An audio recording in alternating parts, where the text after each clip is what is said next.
اولاد اللہ تعالیٰ کی بہت بڑی نعمت ہے۔ انسان جب صاحب اولاد ہوتا ہے تو خدا کی خاص رحمت اس کے شامل حال ہوتی ہے، لیکن اس کے ساتھ ساتھ انسان کے لیے یہ بہت بڑی آزمائش بھی ہے۔ اولاد کے ساتھ ڈھیر سارے مسائل بھی وابستہ ہوتے ہیں۔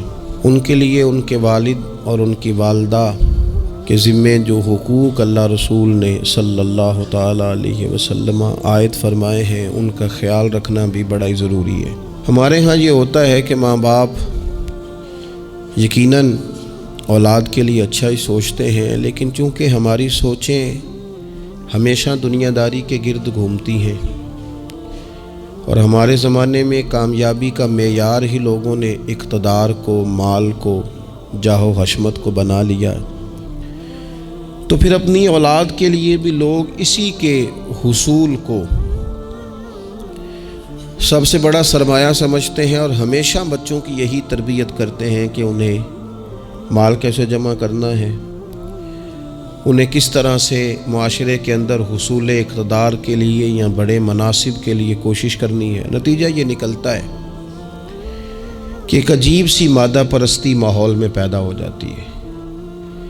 اسلام تربیت اولاد کے حوالے سے ہماری جو رہنمائی کرتا ہے تو وہ ساری باتیں اس میں شامل ہیں۔ بچوں کو آپ رزق حلال کمانے کی تلقین 100% کریں گے، انہیں اس فن سے ضرور آگاہ کریں کہ وہ کبھی کسی کے دستے نگر نہ رہیں، کہیں انہیں ہاتھ نہ پھیلانا پڑے، لیکن ان کی روحانی، اخلاقی، مذہبی تربیت یہ بھی اللہ تعالیٰ نے ماں باپ کے ذمے لگائی۔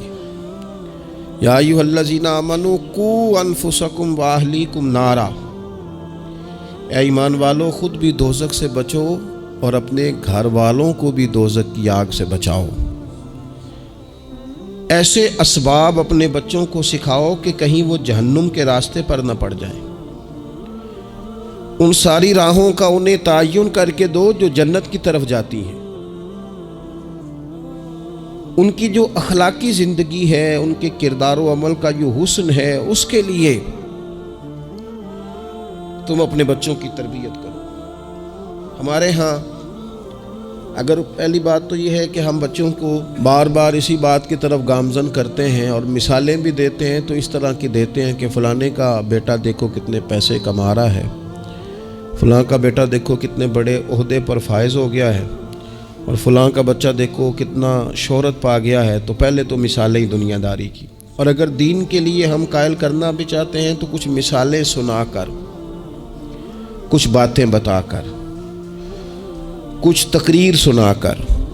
تو یاد رکھیے گا تقریریں گھر سے باہر چلتی ہیں، گھر کے اندر عمل چلتا ہے۔ بچوں کی دینی اور روحانی تربیت کرنے کے لیے سب سے پہلے ماں باپ کو دینی اور روحانی زندگی گزارنی پڑے گی۔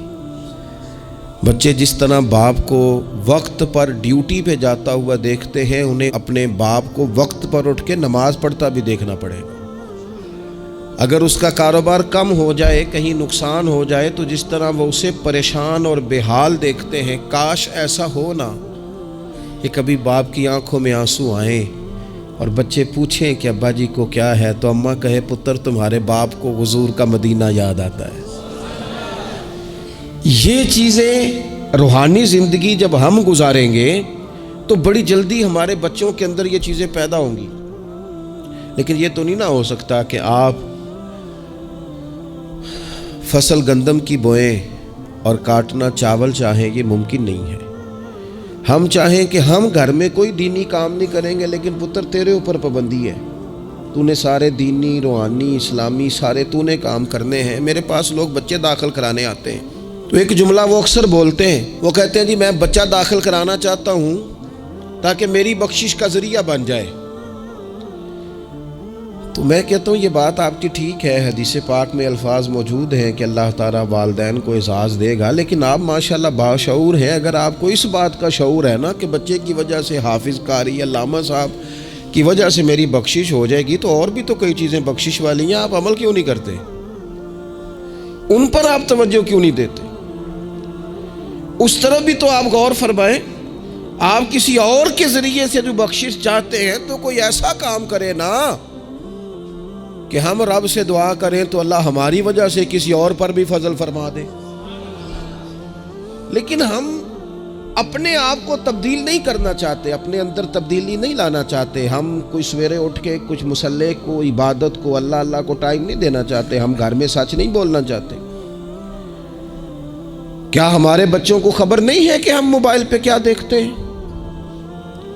کیا بچوں سے یہ بات چھپی ہوئی ہے کہ گھر کے اندر جو مال آتا ہے وہ کس طرح کا ہے؟ کیا ہمارے بچے نہیں دیکھتے کہ ہمارے باپ کا رویہ ہماری ماں کے ساتھ کس طرح کا ہے؟ کیا وہ چیزیں بنظر غائب غور سے ملاحظہ نہیں کرتے کہ ہماری اماں کا رویہ اپنے میکے کے حق میں کیا ہوتا ہے اور باپ کے والدین کے حق میں کیا ہوتا ہے؟ وہ ساری چیزیں جو ہمارے گھر میں ہو رہی ہوتی ہیں وہ بغیر ہمارے بتائے بچے اسے سبق لے رہے ہوتے ہیں. اس رستے کے وہ مسافر ہوتے ہیں جس رستے پر میرے گھر والے چل رہے ہوتے ہیں. تو اپنے بچوں کی اخلاقی تربیت کے لیے سب سے پہلے تو گرمیوں میں دوپہر کو سارے لوگ گاؤں میں سویا کرتے تھے تو ایک بچہ، ایک نوجوان موٹر سائیکل پہ نا اس نے بڑا سخت ہارن لگایا ہوتا تھا. تو وہ لاڈلا بچہ تھا، اپنے ماں باپ کا اکلوتی اولاد تھی. تو وہ گلی سے گزرتا تو میری والدہ بڑی ناراض ہوتی، کئی دفعہ برا بھلا بھی کہتی کہ اس کو شرم ہی نہیں آتی، یہ سوتوں کو جگا دیتا، اتنا سخت ہارن لگا دیا ہے. پھر کچھ عرصے کے بعد اس نے وہ ہارن اکھیڑ دیا. اسی گلی سے گزرتا لیکن چپکے سے. تو بچہ شرارتیں کرنے والا شرارت چھوڑ جائے تو پھر بھی سوال کھڑا ہوتا ہے کہ کیوں چھوڑ گیا ہے. تو اماں جی کہنے لگی انہوں پوچھتے صحیح کی ہویا سو. میں نے اس سے ایک دن کہا کہ خیر ہے، تو مجھے کہنے لگا بھائی جان میرے گھر میں بیٹی پیدا ہوئی ہے. تو میری والدہ نے مینوں تھبکی دے کے کہ پتر ہے ہارن لا چھڑ، تیاں دے پیو انج دے کام نہیں کردے. میں اب صاحب اولاد ہوں تو اگر میرا کردار اس طرح کا ہوگا تو پھر لہجہ کیا ہوگا؟ میں نے چھوڑ دیے سارے کام چونکہ میرے گھر میں بیٹی آ گئی ہے اور میری ماں نے مجھے کہا ہے کہ بیٹیوں کے باپ کا یہ لہجہ نہیں ہوتا. ان کے انداز بڑے شستہ، بڑے صاف ہوتے ہیں چونکہ گھر میں بیٹی نے آنکھ کھولنی ہے، اس نے وہ رنگ دیکھنا ہے. میں ایک دوسری بات بھی آپ کو عرض کرتا ہوں. میں کھانا کھا رہا تھا، گھر کے اندر بیٹھا تھا تو میری گھر والی مجھ سے کہنے لگی کہ باہر بچہ بڑا بلک بلک کے رو رہا ہے مدرسے کا. میں نے کہا جلدی سے بلاؤ. وہ بچہ اندر آیا تو وہ کانپ رہا تھا اور اس کی حالت اس طرح کی تھی کہ شاید تھوڑی دیر میں گر جائے. تو مجھے تو کھانا بھول گیا. میں نے کہا پتر خیر ہے، کیا ہوا کیا ہے؟ تو بولے تو اس سے بات نہ ہو سکے، ہانپتے کانپتے تڑپتے ٹوٹتے جملے. وہ میں نے کہا بیٹے کیا بات ہے، چھوٹا سا بچہ ہے. کہنے لگا میں نے گھر ٹیلی فون کیا تھا، میرے ابا جی پھر میری اماں سے لڑ رہے ہیں. حضرت صاحب جب وہ لڑتے ہیں تو ہم چار پائیوں کے نیچے چھپ جاتے ہیں، خوف آتا ہے. میری بہنیں روتی ہیں، ہمیں کسی چیز سے اتنا ڈر نہیں آتا کیونکہ ہمارا والد پھر ہماری اماں کو مارتا ہے. خوف آتا ہے.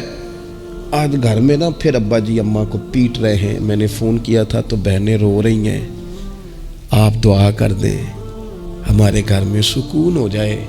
ہم تو اپنے بچوں کی آنکھوں میں آنسو نہیں دیکھ سکتے، پر یہ کس نے رلایا ہمارے بچوں کو؟ ماں باپ نے مل کے. کس نے تباہی کی؟ ان کے خیالات کیوں بکھر گئے؟ اتنا خوف کس چیز نے طاری کیا؟ یہ سکون کس نے چھینا؟ میں نے پھر ان کے والد کو بلایا، گزارش کی، اور مجھے امید ہے کہ وہ میری بات بھی سمجھ گئے ہوں گے.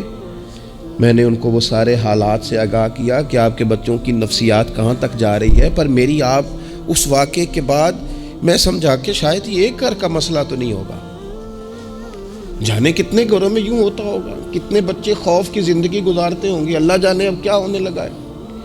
تو اپنے بچوں کی اخلاقی تربیت کے لیے اخلاقی بڑا پیار کرتا ہے باپ اپنے بچے سے. میں صحیح بتاتا ہوں، آپ بڑا پیار کرتی ہے ماں اپنے بچے سے.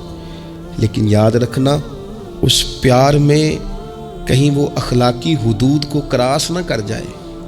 یہ دیکھ لینا کہیں آپ کے لاڈ پیار میں کوئی ناجائز بات اس کے منہ سے نکلے کسی کے بارے میں اور آپ اسے قبول کر کے کہیں اسے تباہ نہ کر دیں. باپ میں نے دیکھا ہے یہ کام کرتے ہیں کہ بچے نے اگر کبھی کوئی تحفہ مانگ لیا ہے اور موقع آ گیا ہے تحفہ دینے کا تو باپ اوور ٹائم بھی لگاتا ہے. والد کہتا ہے اپنی فیکٹری کے مالک سے کہ میں تھوڑے تھوڑے کٹوا دوں گا پر مجھے بچوں کے لیے گفٹ خریدنا ہے، ان کے کپڑے بنوانے ہیں. بڑی جان جوکھوں میں ڈالتا ہے اور وہ کہتا ہے کہ میں اپنے بچوں کو مایوس نہیں دیکھنا چاہتا، میں اعلیٰ سے اعلیٰ چیز بھی لاؤں گا. پر آپ کو پتہ ہے اللہ کے پیارے رسول علیہ السلام نے فرمایا کسی باپ کا اپنے بیٹے کے لیے، اپنی بیٹی کے لیے سب سے بہترین تحفہ یہ ہے کہ وہ اپنے بچوں کو اچھا ادب سکھا دے. یہ سونا تحفہ دیا ہے باپ نے کہ اس بچے کو اس نے اچھی تربیت سے روشناس کرا. یہ خوبصورت تحفہ سونا یہ کمال کر دی والد نے کہ اس نے اپنے بچے کے آداب زندگی میں ایک اچھے ادب کا اضافہ کیا. آپ نہ ہزاروں کا لاکھوں کا تحفہ لے کے آئیں لیکن اس کی اخلاقی تربیت کریں، اس کے کردار میں جاذبیت پیدا کریں. ہو نہ آج بھی کوئی ماں ایسی جو غوث پاک کی ماں کی طرح کہے پتر بھوک کاٹ لینا پر جھوٹ نہ بولنا. ہو نہ کوئی ماں آج بھی ایسی جو بابا فرید کی ماں کی طرح یہ کہے پتر تجھے شکر پسند ہے پر ملے گی تب جب تو نماز پڑھ کے مصلی اٹھائے گا. ہو نہ آج بھی کوئی خواجہ بختیار کاکی کی ماں جیسی ماں جو سارا دن گھر میں سپارے پڑھتی رہے اور 15 سپارے یاد ہوں اور صبح شام پڑھے. او خدا کے بندو کچھ چیزیں ایسی ہیں جو کردار کی روشنی سے نور پاتی ہیں، جو صرف عمل کے حسن سے دنیا کو حسین کر دیتی ہیں. بچوں کی روحانی تربیت، اخلاقی تربیت. ہم جو بچوں کو سبق دے رہے ہیں وہ محدود زندگی کا دے رہے ہیں. ہم مسلمان ہیں، ہمیں ہمارے دین نے کہا ہے کہ زندگی 60-70 سال کی نہیں، اس کے بعد بھی ایک زندگی ہے جو ہمیشہ رہنے والی ہے، ختم نہ ہونے والی ہے. ہم نے بچوں کو جتنے اسباق پڑھائے ہیں وہ دنیاوی زندگی کے لیے، روزی روٹی کے لیے، کاروبار کے لیے، شادی نکاح کے لیے. لیکن ہمیں ہمارے دین نے کہا ہے کہ انہیں وہ سبق بھی دو جو قبر میں بھی انہیں کامیاب کرے. قُوْ أَنفُسَكُمْ وَأَهْلِيكُمْ نَارًا، خود بھی دوزخ کی آگ سے بچو گے اور اپنے بچوں کو بھی بچاؤ گے. یہ اہتمام کرو. تو وہ خاص خوبصورتی جو ہمارے دین نے کہا ہے کہ ان کی اخروی زندگی میں ان کے کام آئے. دیکھیں نا نبی پاک صلی اللہ تعالیٰ علیہ وسلم نے 3 چیزیں ہمارے ذمے لگائیں. فرمایا اپنی اولاد کو سکھاؤ. یہ باپ کے ذمے لگائی ہیں حضور نے چیزیں، ماں کے ذمے لگائی ہیں. فرمایا یہ اپنی اولاد کو سکھاؤ. 3 چیزیں. یا رسول اللہ صلی اللہ علیہ وسلم کون کون سی؟ فرمایا ایک تو اپنی اولاد کو اپنے نبی کی محبت سکھاؤ. اس کا مطلب ہے ابا کو نعت پڑھنی چاہیے نا، اس کا مطلب ہے اماں کو نعت آنی چاہیے نا، اس کا مطلب ہے حضور کے قصیدے یاد ہونے چاہیے نا، اس کا مطلب ہے نا کبھی بازو تھام کے باپ کا ہے نا پتر چل آج فلان جگہ تجھے لے جاؤ وہاں مدینے والے کی باتیں ہوں گی. اس کا مطلب ہے کہ اسے باپ کو ان سارے رستوں کا تعین تو بیٹے کا بازو تھام کے اسے کتنی جگہوں پہ لے گیا ہے.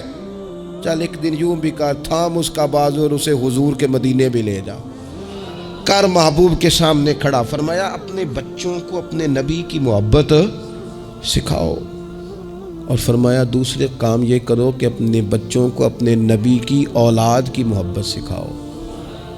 سکھائی حضرت عمر نے جناب عبداللہ کو، عبداللہ ابن عمر کو محبت، تو پھر انہوں نے محبت کی. اپنی اولاد کو اپنے نبی کریم کی اولاد کی، اہل بیت کی محبت سکھاؤ. اور تیسرا حضور نے ذمہ لگایا کہ اپنے بچوں کو قرآن پاک کی تلاوت سکھاؤ. یہ ماں باپ سکھائیں، پہلے خود سیکھیں پھر اپنے بچوں کو سکھائیں. انہیں کہ پتر آ بیٹھ میرے پاس بیٹھ کے قرآن شریف پڑھ، میں تجھے پڑھاتا ہوں. تلاوت کلام مجید تو ہر مسلمان کے لیے صحیح تلفظ سے سیکھنا ضروری ہے، تو پہلے سیکھیں پھر سکھائیں. تو ان کی اخلاقی تربیت، روحانی تربیت، 2 انسان کی تربیت کے مزاج ہوتے ہیں. ایک اس کی ظاہری تربیت ہوتی ہے، ایک اس کی باطنی تربیت ہوتی ہے. اس کے ظاہر کا بھی خیال کریں. نبی پاک علیہ السلام کے سامنے ایک بچہ کھانا کھا رہا تھا تو جہاں سے مرضی کھا رہا تھا، تو اللہ کے پیارے رسول صلی اللہ تعالیٰ علیہ وسلم نے فرمایا سیدھے ہاتھ سے کھاؤ اور اپنی سائیڈ سے کھاؤ، اللہ تمہیں برکت عطا کرے گا. بچوں کو اخلاق کا، آداب کا طریقہ بھی بتایا جائے. ہمارے ہاں نا شادی سے واپس آ کر، محفل سے واپس آ کر بچوں کو ڈانٹا جاتا ہے کہ آج تو آپ نے بڑی انسلٹ کرا دی، آپ کو روٹی نہیں کھانی آئی۔ تو بھئی یہ بچوں کو آپ ڈانٹے نہیں، یہ تو آپ کو چاہیے تھا کہ اس سے پہلے سکھایا جاتا کہ کھانا کیسے ہے، بیٹھنا کیسے ہے، جانا کیسے ہے، کسی سے سلام کلام کیسے کرنا ہے۔ یہ ڈانٹنے کی بات ہے؟ یا استاد کو چاہیے تھا کہ اپنی کارکردگی پر غور کرتا، بجائے اس کے کہ اپنی کارکردگی کو دہرایا جائے۔ الٹا آپ اس شخص کو ڈانٹ رہے ہیں جو زیر تربیت ہے۔ اور پھر بعض اوقات یہ ہوتا ہے کہ بچوں کو اس طرح ڈانٹا جاتا ہے، ہمارے صوفیاء نے لکھا ہے جب بچے پہ غصہ آئے تب اسے سزا نہیں دینی، ایک دن بعد سزا دو یا کچھ گھنٹوں کے بعد، اس لیے کہ غصے میں جو سزائیں دی جاتی ہیں وہ حد سے کراس کر جاتی ہیں۔ بچوں کو مناسب انداز میں سزا دینا بھی شریعت میں موجود ہے۔ سب سے زیادہ حضور پیار کرتے ہیں امت سے، لیکن نبی پاک صلی اللہ تعالی علیہ وسلم نے فرمایا 7 سال کے بچے کو نماز کا کہو اور 10 سال کا نہ پڑھے تو سزا دو، اسے مناسب حد تک تنبیہ کرو، سزا دے کے بھی پڑھاؤ، چونکہ عمر ایسی ہوتی ہے آپ کو فصل کو پانی بھی دینا پڑتا ہے اور جڑی بوٹی کو کاٹنا بھی پڑتا ہے۔ اب کو بندہ کہ نہیں میں بڑے مہربان طبیعت کا مالک ہوں جی، میں جڑی بوٹی کیسے کاٹوں؟ تو بھئی جڑی بوٹی کو کاٹنا بھی فصل سے پیار ہی ہے، اس پر بھی توجہ ہونا چاہیے۔ ایک مناسب مقدار میں آپ کسی چیز کو بھی رکھیں، افراط اور تفریط سے پاک، بچے کو مناسب حد تک آپ تنبیہ کریں، اس کی ظاہری باطنی تربیت پر توجہ دیں۔ حضرت عمر بن عبدالعزیز رحمۃ اللہ علیہ کے والد مصر میں ہوتے تھے، اور جناب عمر بن عبدالعزیز حضرت صالح بن کسان رحمۃ اللہ علیہ کے محدث تھے، ان کے پاس مدینہ طیبہ میں تعلیم حاصل کرتے تھے۔ تو آپ نے اپنے استاد صاحب کے پیچھے عصر کی نماز پڑھی تو 1 رکعت آپ کی لیٹ تھی، اٹھ کے آپ نے نماز پوری کی تو حضرت صالح بن کسان محدث تھے، عالم تھے، حدیث پاک کو جاننے والے، وہ حضرت عمر بن عبدالعزیز سے کہہ رہے ہیں بچپن ہے اور والد مصر میں۔ انہوں نے پوچھا بیٹا کہاں تھے نماز میں؟ 1 رکعت میں نے دیکھا کہ آپ نے دیر سے نماز پڑھی ہے۔ تو عرض کرنے لگے میں حضور کنگھی کر رہا تھا۔ بعض بچے آئینے کے سامنے کھڑے رہتے ہیں پھر بڑی بڑی دیر ہی کھڑے رہتے ہیں، کنگھی کر رہا تھا تو ذرا دیر ہو گئی۔ حضرت صالح بن کسان رحمۃ اللہ علیہ نے ان کے والد کو مصر میں خط لکھا، فرمانے لگے جوانی بھی ہے، موقع بھی ہے، فرصت بھی ہے، اور ابھی بھی آپ کا بیٹا جماعت سے نماز نہیں پڑھتا۔ مصر میں خط گیا، آج جب میں نے پوچھا ہے تو اس نے کہا میں کنگھی کر رہا تھا۔ اتنے معمولی سے کام کے لیے اس نے تکبیر اولیٰ چھوڑ دی۔ اب وہاں مصر میں بیٹھے والد نے یہ نہیں کہا کہ مولوی صاحب آہستہ آہستہ ٹھیک ہو جائے گا، آپ کو کیا ہو گیا ہے، کوئی بات ہے کرنے والی؟ انہوں نے وہاں سے گھوڑے پہ بندہ دوڑایا، بندہ مدینہ طیبہ آیا، اس نے کہا جاتے ہی عمر بن عبدالعزیز کو لے جانا حجام کے پاس اور اس کے سارے بال اتروا دینا، اور اسے کہنا پتر جن بالوں کی وجہ سے نماز رہ جائے ان بالوں کو سر پہ نہیں رہنا چاہیے، تیری جماعت کی رکعت رہ گئی پتر، اتنا بڑا کام، اللہ کے حضور حاضری کا موقع تھا۔ پھر اس کا ریزلٹ کیا نکلا؟ حضرت عمر بن عبدالعزیز بادشاہ بنے، 39 سال عمر میں انہوں نے پوری امت کو خیر سے بھر دیا۔ حشام بن عبد الملک کے بھی 11 بیٹے تھے، جناب عمر بن عبدالعزیز کے بھی 11 بیٹے تھے۔ حشام جب دنیا سے گیا تو ہر بیٹے کو 10 لاکھ دینار آئے، اور جناب عمر بن عبدالعزیز جب دنیا سے گئے تو 11 بیٹے تھے اور 6 دینار تھے۔ اور جاتی دفعہ کہنے لگے پتر اپنے باپ پہ شکوہ نہ کرنا، تمہارا باپ بزدل تھا، 2 رستے تھے، یا تو میں اپنے لیے جہنم کٹھی کرتا اور تمہارے لیے جائیداد بناتا، لیکن میں بزدل تھا، دوزخ سے ڈر گیا، میں جائیداد نہیں بنا سکا، اپنے باپ کو معاف کر دینا۔ تو بچے کہنے لگے ابا جی ہم جس گلی سے گزرتے ہیں لوگ اٹھ کے کھڑے ہو جاتے ہیں کہ نیک باپ کی اولاد جا رہی ہے، اچھے باپ کے بچے جا رہے ہیں، ہمیں کوئی ضرورت نہیں جائیدادوں کی۔ وہ شخص جو یہ بیان کرتا ہے نا کہ 6 دینار چھوڑ گئے تھے، وہ کچھ کفن دفن پہ لگ گئے، کچھ اور کسی کام لگ گئے، 6 دینار کل بچے بچوں کے پاس، 11 بیٹوں کے پاس، لیکن وہ شخص کہتا ہے وہ جو 10 لاکھ دینار حشام بن عبد الملک کے بچوں کو آئے تھے، وہ مسجدوں کے سامنے بھیک مانگا کرتے تھے، کیونکہ جب بچوں کو بنا اس طرح کا دیا گیا کہ کھانے میں پینے میں موج میں اڑا دیا مال، اور یہ جو 6 دینار 11 بیٹوں کو دے کے گیا، رب نے اتنی برکت دی کہ ایک ایک بیٹا ایک ایک وقت میں 100 گھوڑے مال کے بھرے ہوئے رب کے رستے میں خیرات فرمایا کرتے۔ اصل دولت اولاد ہے، اصل دولت اس کا اخلاق ہے، اصل دولت اولاد کی اخلاقی تربیت ہے۔ ایسا نہ ہو کہ مال کمانے کے چکر میں اصل دولت سے ہاتھ دھو بیٹھے، ایسا نہ ہو کہ بینک پیسوں سے بھر جائے اور ہماری اولاد ہاتھوں سے نکل جائے، ایسا نہ ہو کہ ہم نے یاروں کو ٹائم دے دے کے تو بڑی دور نکل گئے ہم، لیکن ہمارے بچے کے ذہن میں چند سوالات تھے، ہم انہیں مطمئن نہیں کر سکے، ہم نے نوکروں کے ذمہ ڈال دیا، فلانے کے ذمہ ڈال دیا، چچا کے ذمہ ڈال دیا، وقت نہیں دیا، ٹائم نہیں دیا۔ کائنات میں سب سے مصروف زندگی رسول کریم کی ہے، پر حضور تو انہیں کندھوں پر بھی بٹھایا کرتے تھے، نماز میں بھی بچے ساتھ آ جاتے تھے اپنی، اور پھر بچوں کو احساس دلائیں کہ سب انسان برابر ہیں، انہیں تقوی کا درس دیں۔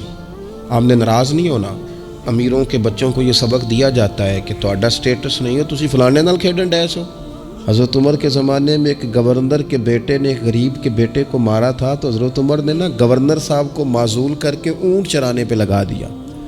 لوگوں نے کہا ابے کا کیا قصور ہے؟ فرمانے لگے اس کا بھی تو قصور ہے نا، اسی نے تو اسے بتایا کہ تو گورنر کا پتر ہے، اگر وہ بتاتا کہ بیٹا قانون سب کے لیے ایک جیسا ہے تو یہ کام نہ ہوتا، چھوڑ دو، کمی اور چودھری کی تقسیم تمہاری اولادیں بچ جائیں گی، چھوڑ دو امیر اور غریب کا فرق، بچے متقی اور پرہیزگار ہو جائیں گے، چھوڑ دو یہ سٹیٹس کا دھندا، تمہاری اولاد کے دل سے کبر اور تکبر نکل جائے گا۔ محبوب نے یہ فرق مٹا کے ہمیں بتایا ہے کہ اخلاق حسن ہے، کردار معیار ہے، تمہارے اندر اگر تقوی کی دولت آتی ہے تو یہ اصل اعزاز ہے۔ خوش قسمت ہے وہ باپ جس کو کوئی آ کے کہے کہ تیرے بیٹے کو نماز پڑھتے دیکھا ہے۔ میں نے ایک جگہ ایک تراویح پڑھی تو میرے ساتھ ایک صاحب تراویح پڑھ رہے تھے، وہ روتے جا رہے ہیں، تو میں یہ سمجھا کہ شاید ان کو قرآن مجید کی سمجھ آ رہی ہے، چلے تھوڑا بہت، میں بھی طالب علم ہوں قرآن پاک کا، تو میں نے کہا ایسی آیات تو نہیں ہے اتنا رونے والی، لیکن بہت ہی رو رہے ہیں۔ تو 2 رکعتوں کے بعد میں نے ان سے کہا کہ اب تو آپ کی کیفیت وہاں چلی گئی ہے کہ نماز میں اتنی آواز نکلنی نہیں چاہیے، کیا مسئلہ ہے؟ تو کہنے لگے حضرت صاحب میرا پتر پہ تراویح پڑھانا ہے۔ تو یہ دیکھیں نا، یہ بہت بڑی خوبصورتی ہے، لیکن یاد رکھیں اس کا حافظ قاری عالم ہونا بھی بڑی بات ہے، لیکن شرط یہ ہے کہ وہ اخلاقی طور پر اگر ایک اچھا انسان بن جائے تو پھر بھی بڑی بات ہے۔ اگر آپ کو یہ کوئی آ کے بتائے کہ میں جا رہا تھا چکی پہ گندم لے کر پسوانے کے لیے، لیکن تیرے بیٹے نے تو جلدی سے موٹر سائیکل روکا ہے، اس نے کہا چچا جان مجھے دینا میں چھوڑ کے آتا ہوں، اور میں جا رہا تھا ڈاکٹر کی طرف دوا لینے، لیکن اس نے کہا کہ آپ ادھر میرے ساتھ آئے نا، میں جاتا ہوں آپ کو لے کر کے۔ یہ بہت بڑا اعزاز ہے، بچوں کو اخلاقاً مضبوط کر دینا، ان کے کردار کے اندر وہ خوبصورتی لے آنا۔ میں بڑے درد سے آپ سے عرض کروں، ہم اپنی اولاد کی تکلیف نہیں دے سکتے، دیکھی نہیں جاتی، کیسے دیکھیں گے؟ تو مجھے بتاؤ، کیا خدا نہ خواستہ اللہ تعالیٰ سب کو محفوظ کرے، قیامت میں اگر اولاد کو عذاب ہوگا تو دیکھا جا سکے گا؟ اور اگر نہیں دیکھ سکتے تو پھر خدا را کبھی بھی انہیں رزق حرام نہ کھلانا، تھوڑی روٹی لیکن حلال، تھوڑا مال مگر جائز، سادہ سواری مگر جائز پیسوں۔ میرے نبی پاک صلی اللہ علیہ وسلم نے فرمایا جو گوشت حرام سے پلے گا وہ جنت میں نہیں جائے گا۔ اپنے بچوں کے لیے رزق حلال کا بندوبست کریں، جس طرح ڈھونڈ کے لاتے ہو نا بچوں کے لیے اچھا گوشت، ڈھونڈ کے لاتے ہو نا بچوں کے لیے وہ غذا جس میں ملاوٹ نہ ہو، ڈھونڈ کے لاتے ہو نا بچوں کے لیے وہ والا کھانا جو غیر معیاری نہ ہو، معیاری ہو، ڈھونڈ کے لاتے ہو نا خالص چیزیں اپنے بچوں کے لیے، اسی طرح ان کے لیے طیب اور طاہر رزق بھی لے کے آؤ، تاکہ ان کے اندر روحانیت پیدا ہو، تاکہ تقوی کی روشنی دوڑے۔ امام حسن رضی اللہ تعالیٰ عنہ مسجد نبوی شریف میں تشریف لائے تو صدقے کی کھجوروں کا ڈھیر لگا ہوا تھا، ایک کھجور بچپنا تھا، اٹھا کے منہ میں رکھ لی، اللہ کے رسول صلی اللہ علیہ وسلم نے انگلی ڈال کے نکال دی، فرمایا پتر میری اولاد کے لیے صدقہ جائز نہیں ہے۔ انگلی ڈال کے حضور نے نکال دی، ہمیں یہ سبق دیا کہ تمہاری اولادوں کے قریب صرف وہ رزق جانا چاہیے جنہیں رب رسول نے ان کے لیے جائز رکھا ہے۔ اگر گلے میں انگلی ڈال کر بھی تمہیں وہ لقمے نکالنے پڑے تو نکال دینا، یہ طریقہ تمہارے لیے تمہارے نبی نے رکھا ہے، ان کے قریب حرام نہ جانے دینا، ورنہ ہم ڈھونڈتے پھریں گے دوستو، ہم ڈھونڈتے پھریں گے، چیزیں کہیں کی کہیں پہنچ جائیں گی۔ خدا را ان کا قصور کیا ہے نونہالوں کا؟